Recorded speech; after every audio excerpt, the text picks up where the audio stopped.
What's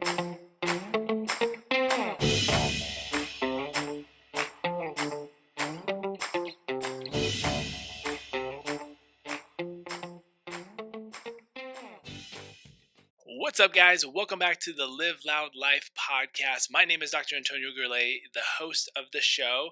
We're super excited that you guys are here listening today. We're going to be getting a few more guests on here, I promise. We're going to keep the housekeeping short, though, because you guys want to get into the content and I want to share some valuable information for you. Just keeping you guys up to par. The reason why it's been solo episodes is we're going through a rebrand right now. We are going through the purchase of an office space for our practice, which we're super excited about. So it's all great things. It has just been a little bit harder to connect with other people and schedule these guest interviews. But we're going to be getting one of those. I promise. I promise. I promise.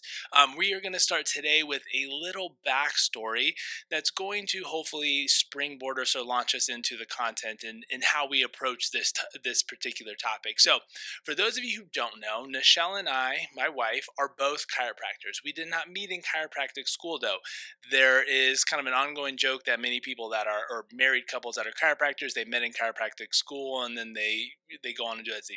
But we met beforehand. We were dating beforehand, so we are not we do not fit that same mold or story. But it's a very similar story. So I was going to be a physical therapist.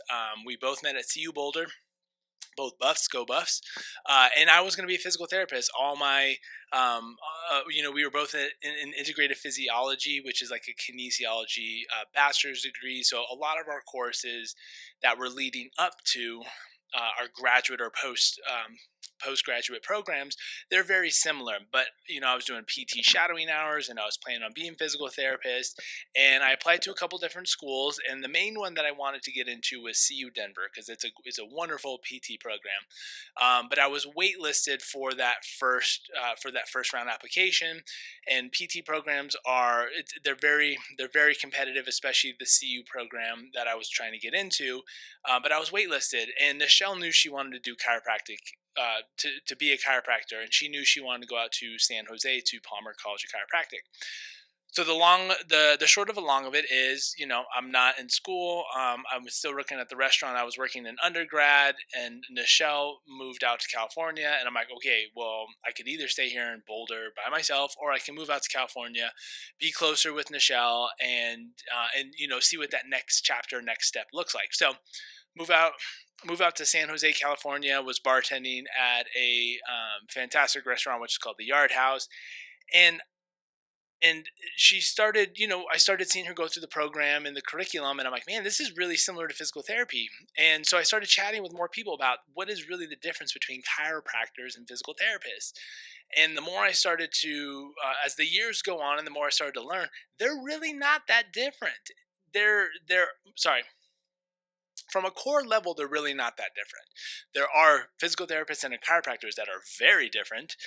And for those of you who know us a little bit, who follow us, who consume our content and our material, and you see the value of what we're providing, you will see that we are very different from a lot of chiropractors, which is great. And there's nothing wrong. There should be different elements of within a profession.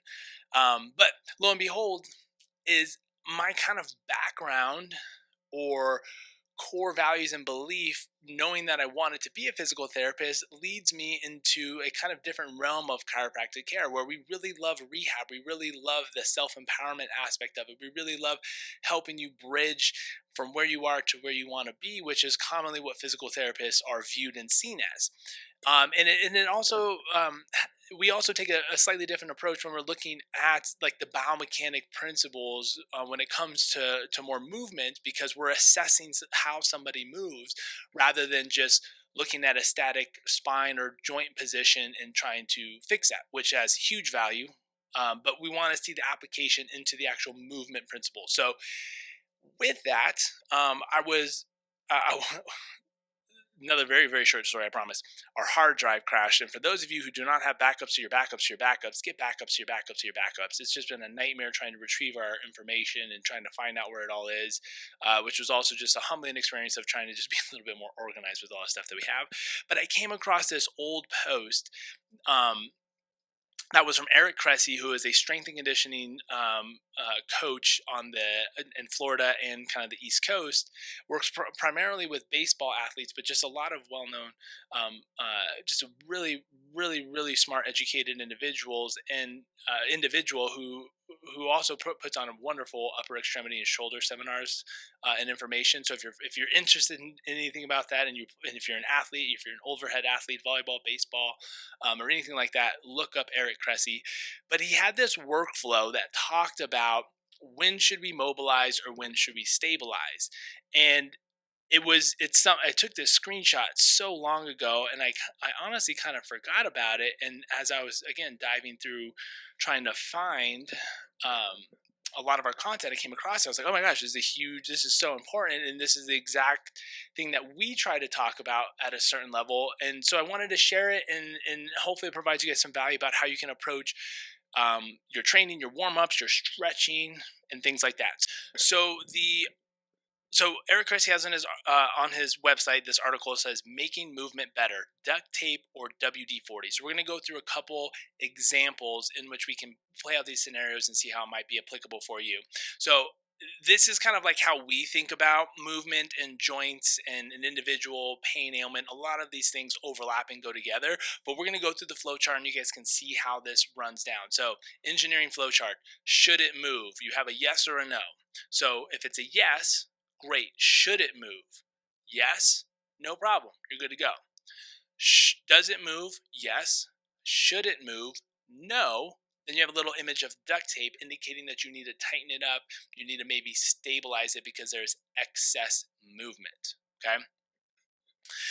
Now we have, does it move? No. Should it move? Yes. Then we have a little image of WD-40, indicating that it should be moving. We need to lube it up. Should it move? No. Sorry, does it move? No. Should it move? No.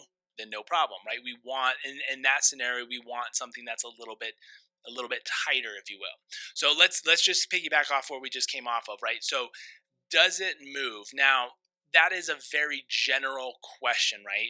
Obviously, you want to expand upon that. Well, how does it move? What's the range of motion? Because obviously, we don't want a joint should have movement.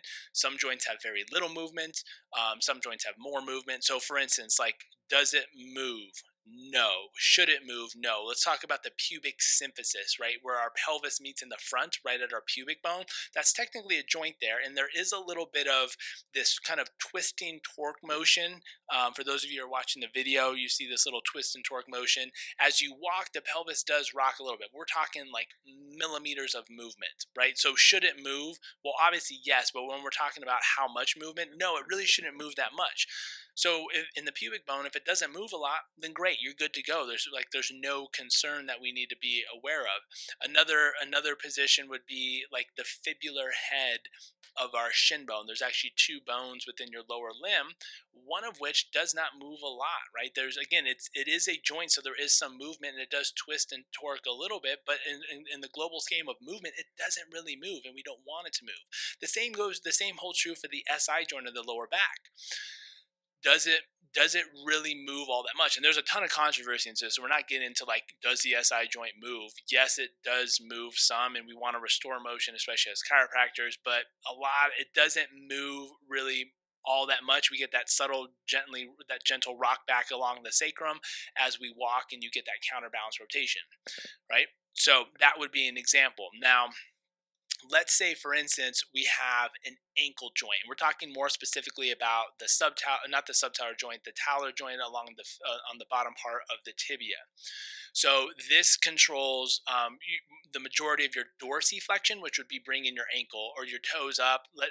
Look at running, thinking like a lunge or a squat, anything where your shin bone is moving up and over your foot, and or as you're swinging your leg through, your toes and your foot are bending up towards your shin bone. That's called dorsiflexion. So does it move? Let's say no, it doesn't move. Should it move? Yes, we want dorsiflexion, especially when we're talking about certain movements such as running, athletics and sports, but even something as simple as a squat. You need to have that dorsiflexion to allow the knee and the shin to translate over the base of support of the foot to help you balance when you're doing a squat. So In our workflow, does it move? No. Should it move? Yes. So we need to WD-40 that. Oh, this is crazy. I'm literally, sorry, side note, walking just outside my window right now. Big old coyote. That's one of the biggest coyotes I've seen. Going right for the road. I am sorry. Just got a little sidetracked there. You don't normally see that. I thought it was a stray dog, but that thing is straight up coyote. So in that workflow, right? Does it move? No. Should it move? Yes. So, what are some things that we can do to help move it? Well, we can do some banded mobilizations and exercises. We can do some stretches. We can do some chiropractic manipulations and adjustments.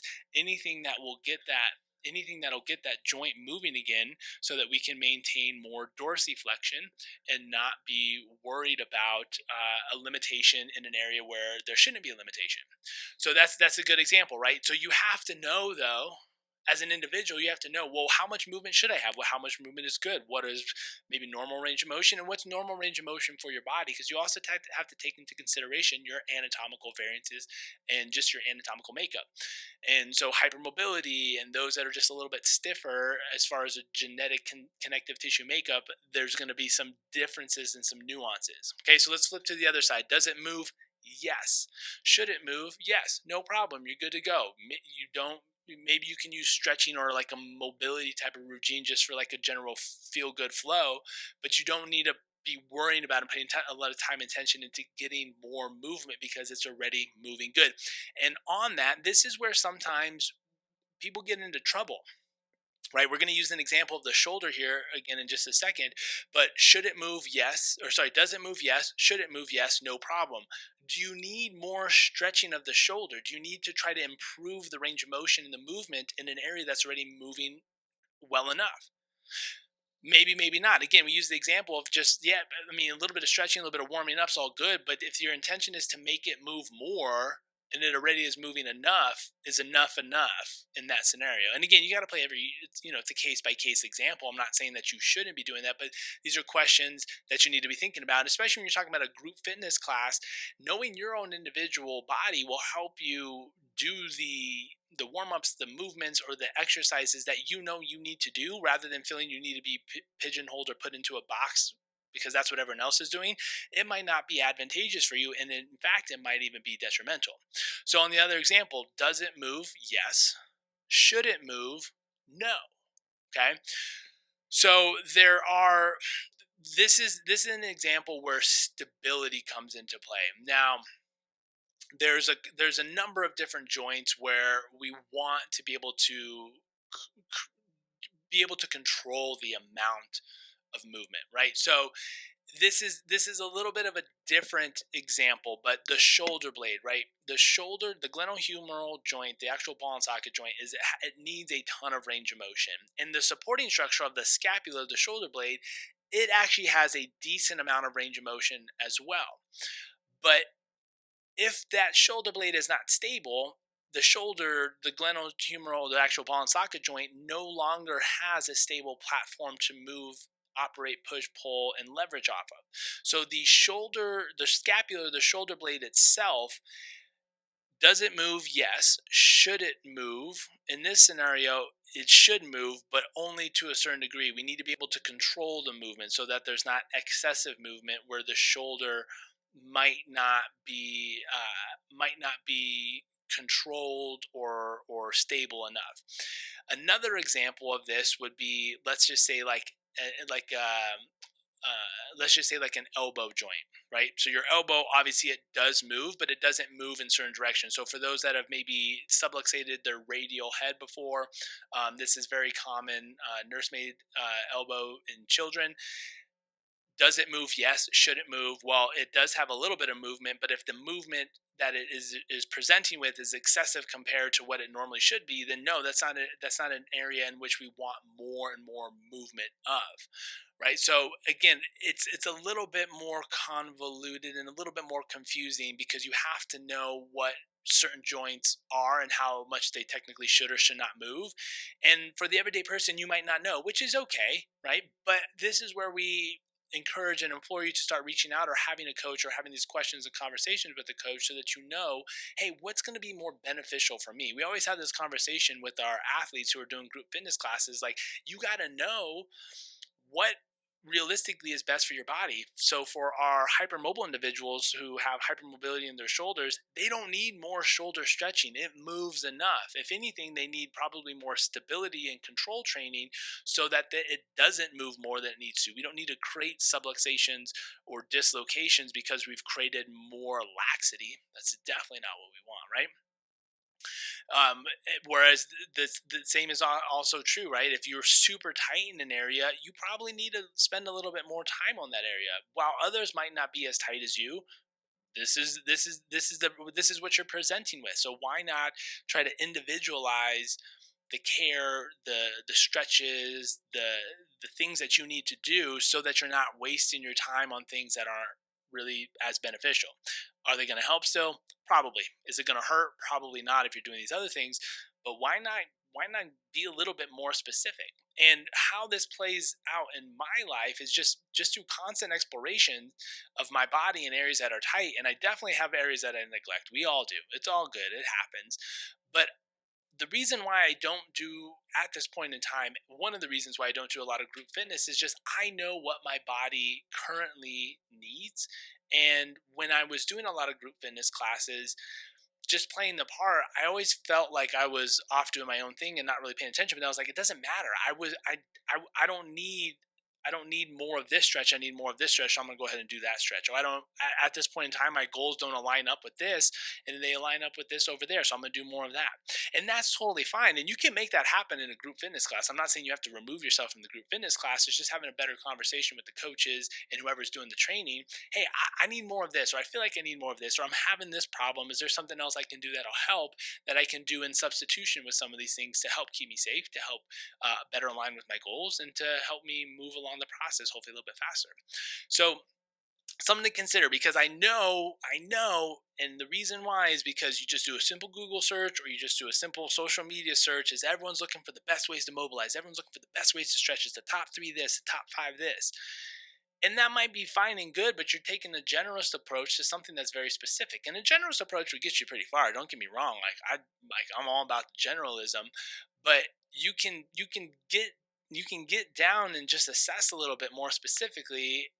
And the best way to do it is just through self exploration. But now you can start to find what things you need more of, and then you can determine, do I need to make this stiffer? Is it moving too much? I mean, is that creating issues? Or do I actually need to lube this up, give it a little WD-40, and make sure that it's nice and lubricated so it's moving well? And now, I'll be honest, just based on Western civilization society, most of us are definitely on the tighter aspect. But but but but understand, even though you're tight, that can create excess movement or instability somewhere else, and you might be stretching the wrong thing, and you actually might need to be tightening this. And this really comes into play with hypermobility. So we're going to have another episode about hypermobility and just talk about the ins and outs of what hypermobility is, and some of the reasons why stretching might not be the best thing if you are a hypermobile individual. So if you feel like you're kind of someone's a little bit Gumby-ish, is how we call it. You're a little Gumby-ish, or you move really well, and that's always been the case, but yet you always maybe have a little bit of extra tightness. Be sure to follow along and check out that episode. So we're going to leave it with that. If you have any questions, reach out. We love hearing from you guys. We want to hear what questions you have. We want to hear what topics you have. Make sure you subscribe to the channel, though, so you can get these episodes springing into your inbox so that they're ready to go.